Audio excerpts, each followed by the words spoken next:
ہم ہر پل ہر لمحہ ان نعمتوں سے فیضیاب ہوتے ہیں، لیکن اگر کبھی خدا نہ خواستہ ہمارے اوپر ان نعمتوں کی وجہ سے اگر کوئی اللہ نہ کرے کوئی آزمائش آ جاتی ہے تو کیا ہم بھی اسے اللہ کا احسان سمجھ کر برداشت کریں گے یا پھر گلے شکووں سے کفر کی حد تک پہنچ جائیں گے؟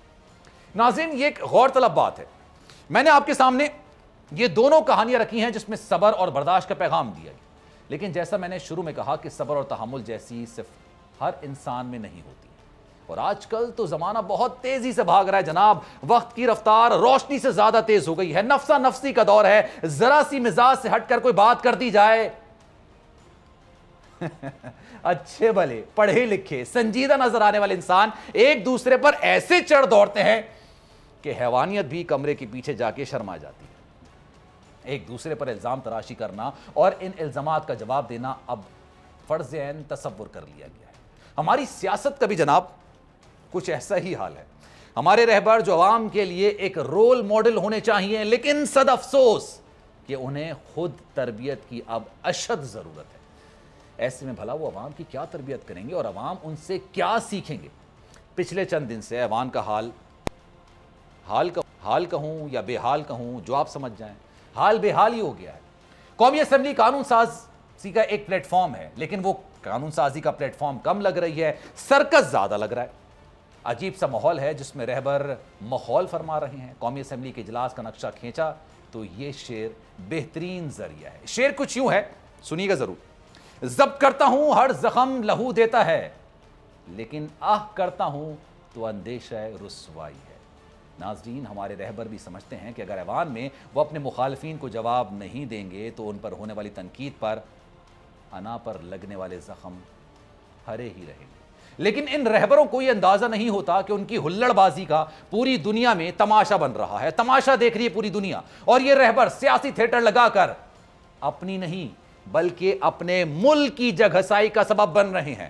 قومی اسمبلی میں بجٹ پر بحث ہوئی. خیر، بحث تو کیا ہونی تھی، حکومت اور اپوزیشن میں یہ جوڑ پڑ رہا تھا کہ کون سب سے زیادہ طوفان بدتمیزی سے پیش آتا ہے، کون زیادہ بدتمیزی کرتا ہے. بجٹ تو خیر پاس ہی ہونا تھا، لیکن یہ جانتے ہوئے بھی اپوزیشن نے بھی ایوان میں آگ برابر کی لگائی رکھی. چنگاریاں دونوں طرف سے تھی.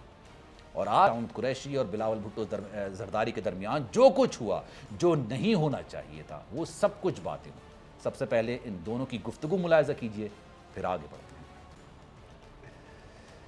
ہیں. روز آئندہ میں ڈھل جا میرے بیتے ہوئے دن، مجھے ماضی کے حوالے اچھے نہیں لگتے. لیکن کیا کریں ناظرین، انسان کا ماضی اس کا پیچھے بھاگتا رہتا ہے. ماضی کبھی پیچھا نہیں چھوڑتا ہے. قومی اسمبلی میں وزیر خارجہ شاہ محمود قریشی اور چیئرمین پیپلز پارٹی بلاول بھٹو زرداری نے ایک دوسرے پر ماضی کے حوالے سے جملے کسے. شاہ محمود قریشی نے کہا کہ شور شرابے اور غل غپاڑے سے ہمیں دبایا نہیں جا سکتا. اگر عمران خان نہیں بولے گا تو بلاول بھٹو زرداری اور شہباز شریف بھی نہیں بول سکیں گے. بس شاہ محمود قریشی کا یہ کہنا تھا. پھر دونوں جانب آگ برابر لگنا شروع ہو گئی. میں اس پر مزید بات کروں گا، لیکن بلاول بھٹو زرداری اور شاہ محمود قریشی میں جو کچھ ہوا، جو بھی چل رہا تھا، اس پر بات ضرور کریں گے. لیکن اس میں تیسرے فریق کے بھی تو سن لیں. مسلم لیگ نون نے میسنے کا کردار اس ساری صورتحال میں ادا کیا. شاہد خاقان عباسی نے لقمہ دیتے ہوئے کہا کہ ہم بلاول بھٹو زرداری کی باتوں کی تائید کرتے ہیں، اور کہا کہ ایوان اسپیکر کی مرضی پر نہیں چل سکتا، اسے روایات کے مطابق چلایا جانا چاہیے. اچھا، اپوزیشن لیڈر تقریر نہیں کر سکتا تو قائد ایوان بھی نہیں کر سکتا. صحیح ہے، یہ بھی صحیح ہے. اب آپ دیکھیں، یہ وہی شاہد خاقان عباسی ہیں جو پہلے بلاول بھٹو زرداری کو شو کاز نوٹس بھجوانے میں آگے تھے، پیش تھے، اور اب موقع پرست بنے ہوئے ہیں، بلاول کی ہاں میں ہاں ملا رہے ہیں. شاہد خاقان عباسی ایوان کو چلانے کی بات تو کر رہے ہیں. یہ وہی ہیں جنہوں نے اسپیکر کو جوتا مارنے کی دھمکی دی تھی اور پھر بعد میں اپنے اس بیان پر قائم بھی رہے تھے. خواجہ آصف بھی موقع دے کر بول اٹھے کہ جس طرح ایوان چلایا جا رہا ہے اس کی عزت میں کمی آئی ہے. ایوان میں سب سے بڑی ذمہ داری اسپیکر پر عائد ہوتی ہے. ہم بہار ووٹ کی عزت دو کا نعرہ لگاتے ہیں، ایوان میں بھی اس پر عمل ہونا چاہیے. جب یہاں ہنگامہ ہوتا ہے تو 22 کروڑ عوام کے سر شرم سے جھک جاتے ہیں. میں اس بات سے بالکل ایگری کروں، لیکن ادب کے ساتھ، احترام کے ساتھ خواجہ صاحب سے یہ عرض بھی کرنا چاہتا ہوں کہ جب انہوں نے خواتین رکن اسمبلی پر غیر پارلیمانی لفظ استعمال کیے تھے